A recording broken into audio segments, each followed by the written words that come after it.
Buy my bike, sir. My mom won't.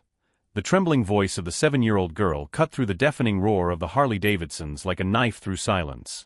The sound of the engines died instantly. Four men covered in tattoos and black leather stopped their machines in a cloud of dust, their eyes fixed on the small figure holding a handwritten cardboard sign, "Bike for sale, $20." The girl stood alone on the corner of a residential street, next to a pink bicycle with a basket that seemed to be her greatest treasure. Her large, frightened eyes darted between the imposing bikers and the dilapidated house behind her, where a curtain moved discreetly in the window. Jake Storm Morrison, leader of the Asphalt Knights, slowly took off his helmet. His 45 years on the road, fight scars, and extensive criminal record had not prepared him for this moment. The girl couldn't have been more than 7 years old, and there was something about the way she held that sign that made something inside him twist. "How much do you want for it, princess?" Jake asked, his hoarse voice softening as he crouched down to her height. $20, sir," she murmured, her eyes filling with tears. "Mommy hasn't eaten in 3 days, and she said I can sell my bike to buy food." The other 3 bikers, Thunder, Scar and Bull, exchanged tense glances. They had seen poverty on the roads before, but this was different. The dignity with which the girl offered her most precious possession, the shame hidden in her little eyes, the house that was clearly being evicted. "What's your name, sweetheart?" Jake asked, his tattooed hand gently touching the handlebars of the bike. "Keisha," she whispered. "My mom's name is Lisa and she lost her job when she got sick and now," her voice trailed off. Jake stood up slowly, his muscles tense. 45 years living on the margins of society had taught him to recognize injustice when he saw it. And this whole situation smacked of something much worse than simple bad luck. "Bull," he called to his closest companion, without taking his eyes off the girl. "Go to that store on the corner and buy everything a child and a sick mother need for a week." "But sir," Keisha protested, "I just want to sell my bike." "Princess," Jake bent down again, his voice laden with a tenderness that few would imagine existed in that dangerous man, "you won't have to sell anything today. But I need you to tell me one thing. Who fired your mother?" The sparkle that appeared in Keisha's eyes at that moment was not one of joy. It was one of pure crystalline anger that should not exist in the eyes of a 7-year-old child. "The man in the big office," she muttered. "He said Mom was expendable. That people like us are easy to replace." Jake felt Thunder approach from behind, his companions breathing altered by anger. Scar spat on the ground. Bull came running back from the store with bags full of groceries. But there was something in the way Keisha said "people like us" that made Jake realize that this story had much deeper and darker layers than a simple unfair dismissal. As the 4 most feared men in that county gathered around a little girl with a pink bicycle, none of them knew they were about to uncover a web of prejudice and cruelty that would make them question everything they thought they knew about justice. If you're enjoying this story of how 4 dangerous bikers discovered that sometimes the real monsters wear suits and ties, don't forget to subscribe to the channel, because what these men did to the big office man will completely redefine your idea of intelligent revenge. As Bull handed Keisha the bags of food, Jake felt Thunder approach. 40 years of partnership had taught him to read his friend's body language, and that posture meant trouble. "Boss," Thunder muttered under his breath, "you need to see this." He showed him the screen of his cell phone. "I searched for unfair dismissals in the region, and look what came up." Jake read the article silently, his jaw tightening with each line. Hartwell Industries CEO lays off 40% of employees citing necessary restructuring, local community protests discriminatory selection criteria. Hartwell Industries, Jake repeated, the name coming out like poison from his mouth. Richard Hartwell. The name was not unfamiliar. 3 years earlier, Jake had lost his own factory job when Hartwell bought the company and fired all employees with criminal records, even those who, like Jake, had been reintegrated into society for decades. The difference was that Jake had the Knights. Lisa had only a 7-year-old daughter. "There's more," Thunder continued, showing another link. "Look at the photos of the restructured." Jake swiped his finger across the screen. Photo after photo showed laid-off employees. 90% were Black, Latino, or from disadvantaged communities. Those who remained were, surprisingly, almost all white and upper-middle class. Interesting coincidence, isn't it? Scar spat, watching over his shoulder. Keisha approached timidly, holding a sandwich Bull had bought.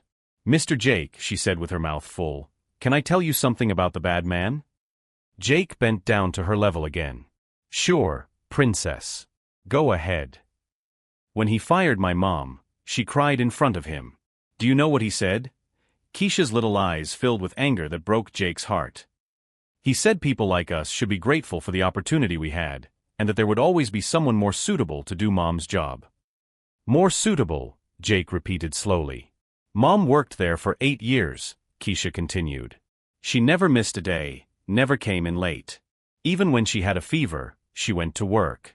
But the man said she didn't fit the company profile after he became boss. Bull clenched his fists. What kind of profile would that be? Keisha looked at the 4 bikers with the premature wisdom that only children exposed to the cruelty of the world develop. The profile of people who aren't like us, Mr. Bull. Jake stood up slowly, every muscle in his body tense.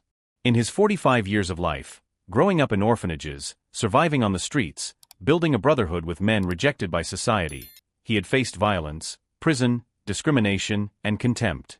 But he had never felt anger as pure as the one rising from the depths of his chest at that moment. Thunder, he said, his voice laden with dangerous calm, I want you to find out everything about Richard Hartwell. Where he lives, where he eats, where he gets his hair cut, who he sleeps with. Everything. I'm already on it, Thunder replied, his fingers flying across the keyboard of his cell phone. Bull, Jake continued, you two are going to visit some of the other people who were fired. I want to hear every story, every word that Worm said to them. The 2 men nodded silently. They knew that tone in Jake's voice. It was the same tone from 3 years ago, when a corrupt politician tried to shut down the shelter for homeless youth that the Knights funded. The same tone from when they discovered that a businessman was exploiting children in his factory. The politician never got another public job. The businessman lost all his contracts and had to sell his house to pay compensation. Keisha tugged at Jake's shirt. Mr. Jake, what are you going to do with the bad man? Jake looked at the girl, then at the dilapidated house where Lisa was probably watching from the window, too weak to leave but strong enough to let her daughter sell her most precious possession to feed them. We're going to make him understand, Jake said finally, that people like you are not expendable. You are irreplaceable. At that moment, Thunder's cell phone vibrated with a notification. He looked at the screen and his face lit up with a smile that didn't reach his eyes. Boss, he said, showing a photo from LinkedIn, I just found out something interesting about our friend Hartwell. Jake looked at the screen. Richard Hartwell, 52, smiled in a charity campaign photo, surrounded by black children from an orphanage. The caption read, "Proud to support our diverse community. Hartwell Industries believes that everyone deserves equal opportunities. #diversity and inclusion #social responsibility." 2 months, Thunder continued. After posting this, he fired Lisa and 40 other employees. Jake felt something break inside his chest. It wasn't just anger. It was a thirst for justice so intense that it made his hands shake. You know what the problem is with men like Richard Hartwell? Jake said, handing the phone back to Thunder. They think bikers like us are just muscle without brains. They think they can destroy entire families and then pose for photos pretending to be heroes. He looked at each of his brothers, then at Keisha, who was finishing her sandwich, watching everything intently. He has no idea who he just provoked. Each new humiliation only strengthened something inside him that men like Hartwell couldn't see, a silent force fueled by the very injustice they tried to impose. What that privileged businessman didn't know was that every act of contempt against people like Lisa and Keisha was writing his own sentence of defeat. For a moment, when Jake lowered his head to look at Keisha's pink bicycle, Hartwell probably thought he had broken another family. But those who know true strength know that it grows precisely in silence, and that sometimes the angels of justice ride Harley-Davidsons and wear black leather. 3 days had passed since the encounter with Keisha, and the makeshift office of the Asphalt Knights, an abandoned warehouse that Jake had turned into their headquarters, was buzzing with unusual activity. Maps, printouts of articles, photos, and documents covered a rustic wooden table, creating a mosaic of evidence against Richard Hartwell. Thunder rushed in, his laptop open to a screen full of data. Boss, you need to see this. I got access to Hartwell Industries' HR files through a contact. Jake approached, his eyes scanning the numbers on the screen. In the last 2 years, Thunder continued, Hartwell fired 127 employees. Do you know how many were white? 17. The other 110 were Black, Latino, or from other minorities. What about those who were promoted during the same period? Asked Scar, chewing on a toothpick. 43 promotions, Thunder replied. 40 were for white people. The other 3 were for administrative positions with no real power. Bull slammed his fist on the table. That bastard is literally wiping the company clean of any diversity. Jake remained silent, absorbing every detail. 45 years living on the margins of society had taught him that men like Hartwell were only vulnerable when attacked at their most sensitive points: money, reputation, and ego. There's more, Thunder said, clicking on another tab. Just look at the salaries he approved for himself over the last 3 years. Jake saw the numbers and felt his jaw tighten. While Hartwell was cutting jobs citing economic difficulties, he had increased his own salary by 340%, bought a $3 million mansion, and acquired a yacht. At that moment, the shed door opened and a middle-aged woman entered hesitantly. It was Sandra Washington, a former accountant at Hartwell Industries whom Thunder had located through his investigations. "You said you wanted to talk about Richard Hartwell," she said, her voice heavy with bitterness. "I worked for that man for 12 years. Until the day I found out what he was really doing with the numbers." Jake stood up, offering Sandra a chair. "Tell us everything." Sandra opened a briefcase she was carrying. Hartwell didn't just fire people out of prejudice. He manipulated the records to justify the dismissals. He invented absences that never happened, forged performance reports, even accusations of theft without proof. "Like Lisa's case," Jake murmured, connecting the dots. "Exactly. Lisa never stole anything. Hartwell planted products in her bag and had her searched in front of all her colleagues to publicly humiliate her before firing her." Sandra pulled out a folder of documents. "I have everything here. Internal emails, direct orders from him, even recordings of meetings where he planned the restructuring to improve the company's profile." Thunder leaned forward. "Why did you keep all this?" "Because I knew that one day someone would ask the right question," Sandra replied, her eyes meeting Jake's. "And I knew that when that day came, I would be ready." Jake picked up one of the emails Sandra had brought. In his own words, Hartwell wrote to the HR department, "We need to be more selective with our hiring process. High-end clientele expect to see employees who represent our brand appropriately. You know what I mean." "Son of a bitch," Scar spat. But Jake was reading another document, an internal report where Hartwell instructed supervisors to document any questionable behavior by specific employees, accompanied by a list with photos. Every name on the list was Black or Latino, including Lisa. "He planned it all," Jake said, his voice low but charged with controlled anger. "Every firing, every humiliation, every family destroyed. All premeditated." Sandra nodded. "And there's more. He's planning to expand to other cities, using the same model. Dallas, Atlanta, Detroit. He wants to purify the entire regional market." At that moment, Jake's cell phone vibrated with a notification. It was a local newspaper article. CEO Richard Hartwell named Entrepreneur of the Year for his contribution to the regional economy. Award ceremony takes place in 5 days at the Grand Hotel downtown. Jake showed the screen to his brothers. "Gentlemen," he said, a dangerous smile forming on his lips, "we just found out where and when we're going to introduce Mr. Hartwell to the whole city. What are you thinking?" Thunder asked, knowing that look. "Hartwell thinks he can destroy entire families and then go receive a trophy for it," Jake replied, carefully putting away all the documents Sandra had brought. "He has no idea that every email, every recording, every piece of evidence of his systematic cruelty is about to be displayed for all the businesspeople, politicians, and journalists in the region to see." Bull clapped his hands. "Public revenge." "Public justice," Jake corrected. "There's a difference." Sandra stood up, reaching out to Jake. "Are you really going to do this? Expose everything." Jake shook her hand firmly.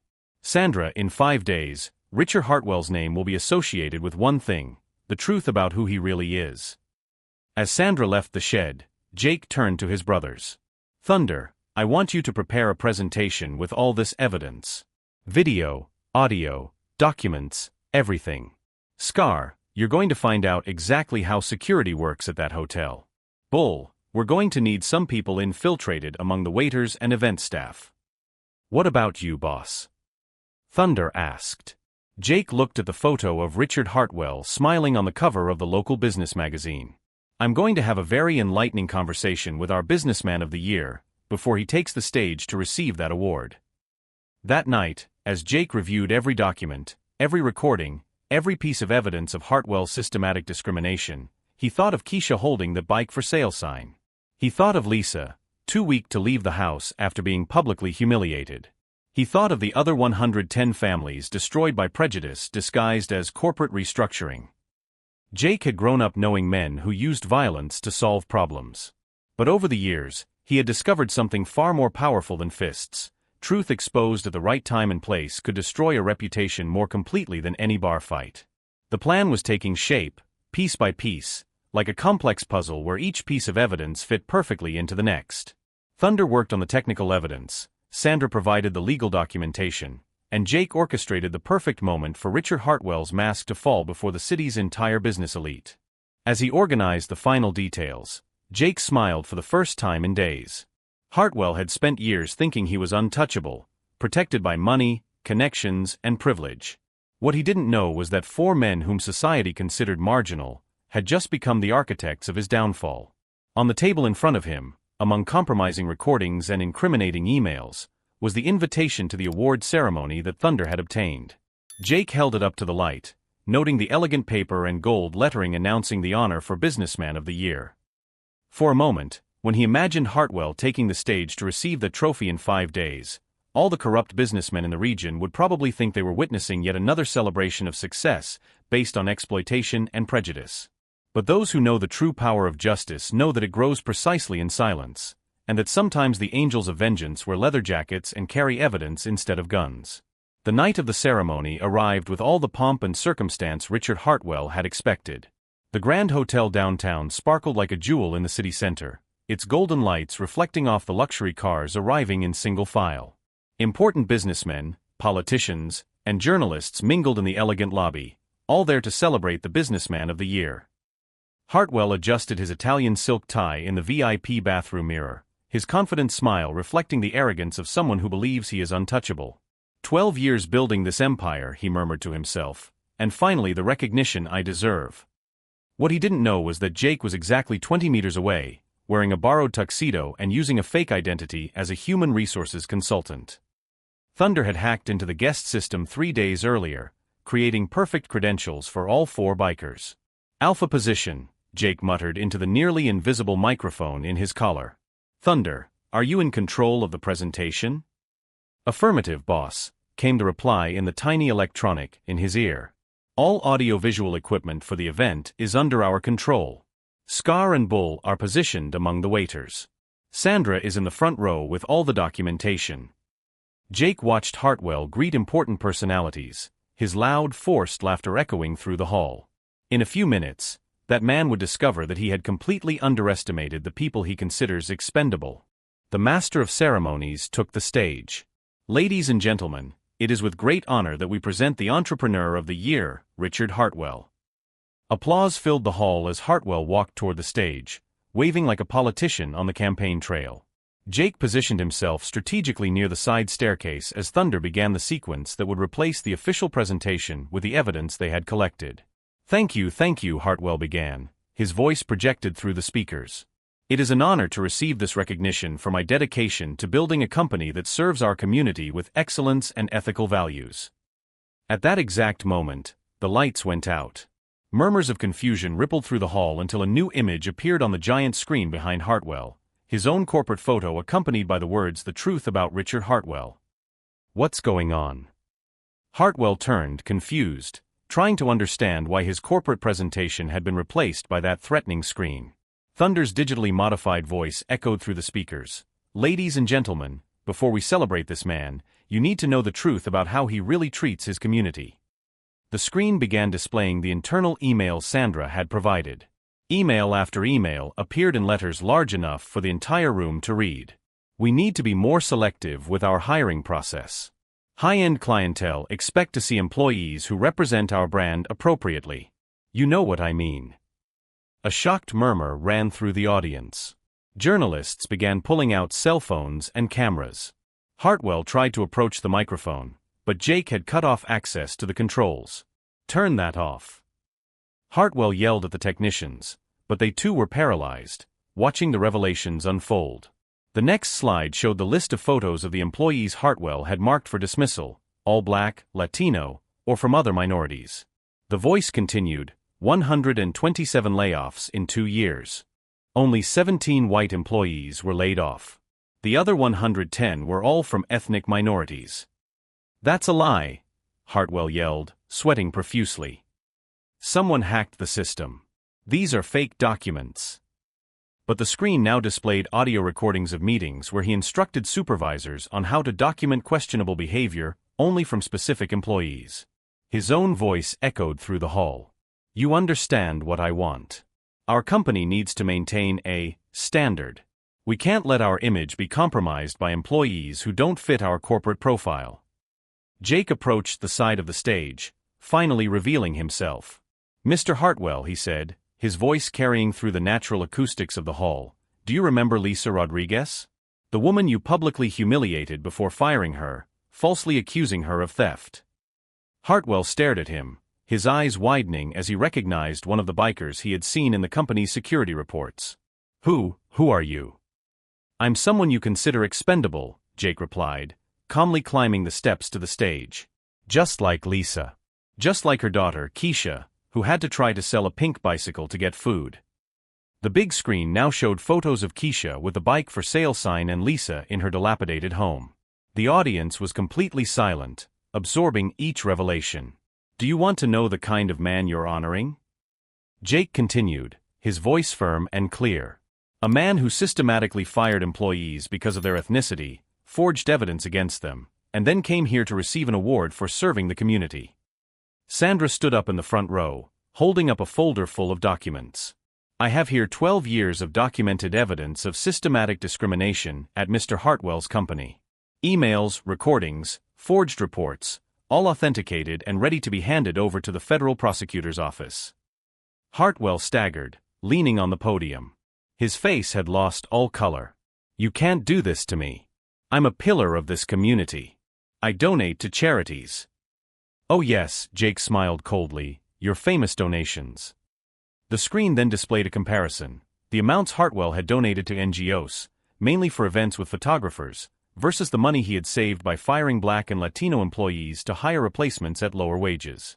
The math was brutal. For every dollar donated publicly, he had profited $50 by exploiting racial discrimination.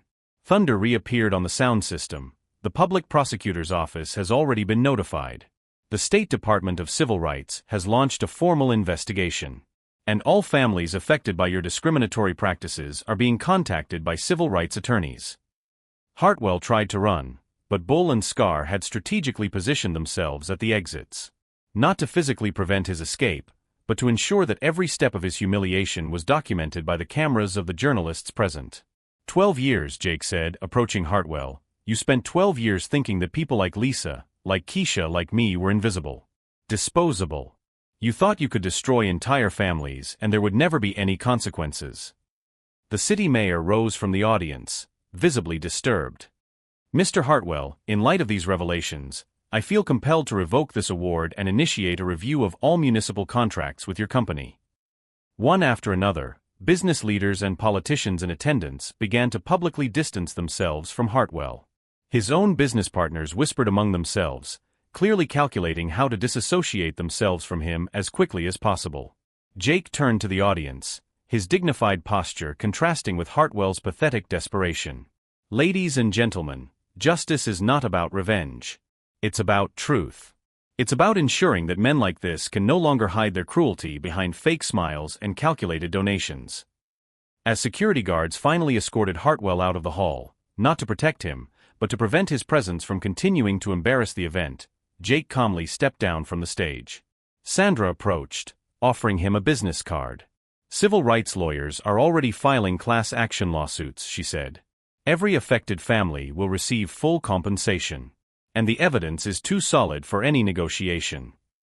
For a moment, as Jake watched Richard Hartwell being escorted away by security, his arrogance replaced by genuine panic, his empire built on prejudice crumbling in real time, All the corrupt businessmen in the hall probably thought they were witnessing just another corporate scandal that would be forgotten in a few weeks. But those who know the true power of justice know that it doesn't just punish the guilty, it completely rewrites the rules of the game, turning the invisible into heroes and exposing that sometimes the real monsters wear Italian suits and receive awards for their contribution to the community. 6 months later, Jake stopped his Harley in front of a small yellow-painted house with a well-kept garden. Keisha ran from the gate, now wearing a new school uniform and a backpack. "Uncle Jake," she shouted, hugging the biker who had changed her life forever. Lisa came out onto the porch, smiling. She had lost a healthy amount of weight, her eyes were shining again, and in her hand she held the keys to her new bakery, financed with part of the settlement she had received from Hartwell. "The first batch of sweetbreads is ready," she said, as promised. Jake looked around. Thunder had bought a mechanic's shop on the same street. Bull was finishing painting his barber shop. Scar had opened a small motorcycle repair shop. The whole neighborhood had been transformed by the compensation and opportunities that arose after the scandal. "And our friend Hartwell?" Jake asked. "He went completely bankrupt," Lisa replied. "The company closed, he lost his mansion, his yacht, and he's being sued by dozens of families. I saw in the newspaper that he's working as a salesman in a department store." Jake smiled. "That's how justice works." Keisha tugged on his shirt. "Uncle Jake, will I ever have to sell my bike again?" "Never again, princess. And you know why? Because you've learned that even when the world seems unfair, there are always people willing to fight alongside you." As Jake watched that little girl happily riding her pink bike through the garden, the same one she almost sold for $20, he realized he had discovered the truth about revenge. It's not about destroying those who hurt you, it's about building something better than they could ever imagine. Richard Hartwell tried to prove that people like Lisa and Keisha were expendable. He ended up proving that men like him are truly unnecessary in a world that needs more compassion and less arrogance. If this story touched your heart and showed you that justice sometimes wears a leather jacket and rides a motorcycle, subscribe to the channel for more stories that prove that true heroes appear when we least expect them, and that karma sometimes needs a little help from 4 friends determined to make a difference.